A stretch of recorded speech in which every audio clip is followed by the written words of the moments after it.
श्री स्वामी समर्थ। सध्या मार्गशीर्ष महिना चालू आहे। या मार्गशीर्ष महिन्यामध्ये आपल्या स्वामींची, दत्त महाराजांची, महालक्ष्मी आईची आणि विष्णुदेवांची सेवा आपल्याला करायची आहे। जेवढी काही तुम्हाला सेवा या महिन्यामध्ये करता येईल तेवढी सेवा मात्र अवश्य करा। यामध्ये आपण काय काय करू शकतो तर सकाळी लवकर उठल्यानंतर तुमच्या मुख्य प्रवेशद्वाराच्या उंबरठ्याला हळदीचे आणि गोमूत्राचे लेपन जर रोजच्या रोज करता आलं तर अवश्य करा, जेणेकरून घरातली निगेटिव्हिटी कमी व्हायला मदत होईल। नाहीच जमलं तर किमान मंगळवार, गुरुवार, शुक्रवार या दिवशी तरी अवश्य करा। दर गुरुवारी तुमच्या घरातल्या तुळशीला कच्चं दूध अर्पण करायचे, जेणेकरून घरामध्ये जीही काही पैशांची चणचण भासत असेल तर ती कमी व्हायला मदत होईल।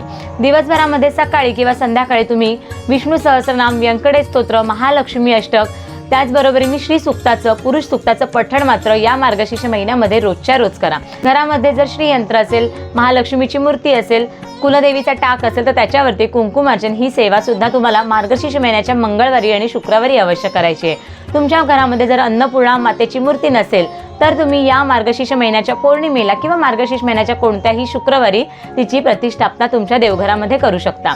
जर काही कारणास्तव तुम्हाला दत्त जयंतीनिमित्त गुरुचरित्राचं पारायण करता आलं नाही तर हा मार्गशीर्ष महिना संपेपर्यंत तुम्ही कधीही हे गुरुचरित्राचं पारायण अवश्य करू शकता। त्याचबरोबरीने आपली जी काही नित्य सेवा आहे ती सुद्धा आपल्याला रोजच्या रोज चालूच ठेवायची आहे।